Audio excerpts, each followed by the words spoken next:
आप एक लैंप जलाने के लिए एक स्विच दबाते हैं। प्रभावी रूप से आप प्रकाश उत्पन्न करने के लिए विद्युत धारा का उपयोग कर रहे हैं। लेकिन क्या होगा अगर हम इस घटना को उलट दें, यानी प्रकाश आपतित हो और विद्युत धारा उत्पन्न हो? आज हम इसका पता लगाने जा रहे हैं, जो है प्रकाश विद्युत प्रभाव। तो आइए शुरू करते हैं। इस सत्र का उद्देश्य उन परिस्थितियों का अध्ययन करना है जिनके अंतर्गत प्रकाश विद्युत उत्सर्जन होगा।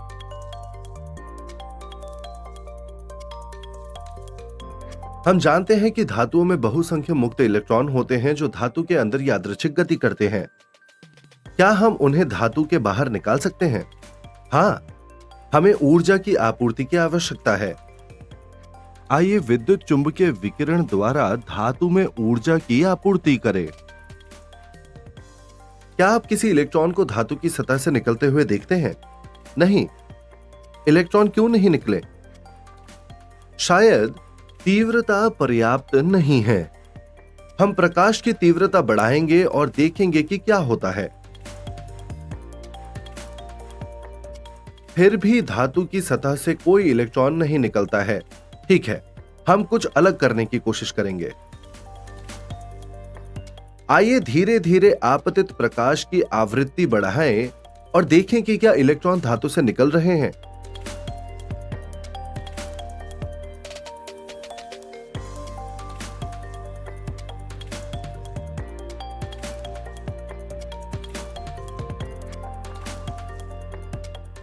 हाँ, अंततः हम इलेक्ट्रॉनों को धातु की सतह से बाहर निकलते हुए देखते हैं। इन इलेक्ट्रॉनों को प्रकाशिक इलेक्ट्रॉन कहा जाता है, क्योंकि यह प्रकाश विद्युत प्रभाव नामक एक घटना के कारण होता है। तो इन प्रयोगों से हमें क्या सीख मिलती है? हम समझते हैं कि एक निश्चित न्यूनतम आवृत्ति होती है जिसके आगे प्रकाश विद्युत उत्सर्जन देखा जाता है। इस न्यूनतम आवृत्ति को देहली आवृत्ति कहा जाता है। यदि आपतित प्रकाश की आवृत्ति देहली आवृत्ति से कम है, तो विकिरण की तीव्रता बढ़ाने पर भी प्रकाश इलेक्ट्रॉन उत्सर्जित नहीं होंगे। अब आपको एक प्रश्न मिल सकता है, क्या सभी धातुओं के लिए देहली आवृत्ति समान होती है? नहीं, विभिन्न धातुओं में अलग अलग देहली आवृत्तियां होती हैं।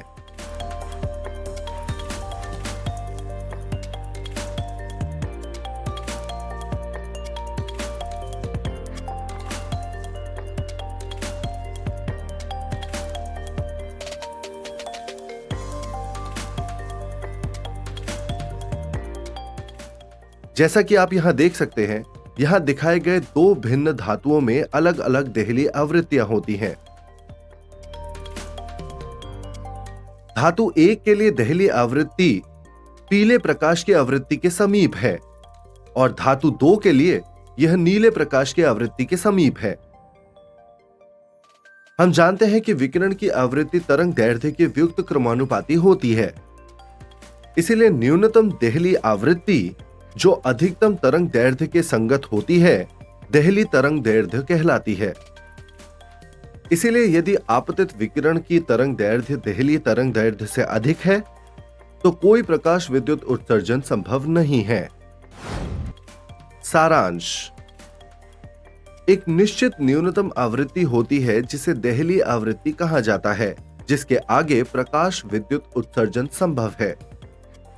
विकिरण की तीव्रता अधिक होने पर भी देहली आवृत्ति के नीचे कोई प्रकाश विद्युत उत्सर्जन संभव नहीं है। यह देहली आवृत्ति मान विभिन्न धातुओं के लिए भिन्न होता है। देहली आवृत्ति देहली तरंग दैर्ध्य के संगत होती है, जो अधिकतम तरंग दैर्ध्य है जहां तक प्रकाश विद्युत उत्सर्जन संभव है। अब आप सोच रहे होंगे कि इस आसान प्रभाव के लिए कितने अनुप्रयोग हो सकते हैं। एक जिसे आपने पहले निश्चित रूप से उपयोग किया है वो है फोटोकॉपियर, अतिरिक्त चरणों के साथ। शायद अगली बार हम इन अतिरिक्त चरणों के बारे में और जान सकें।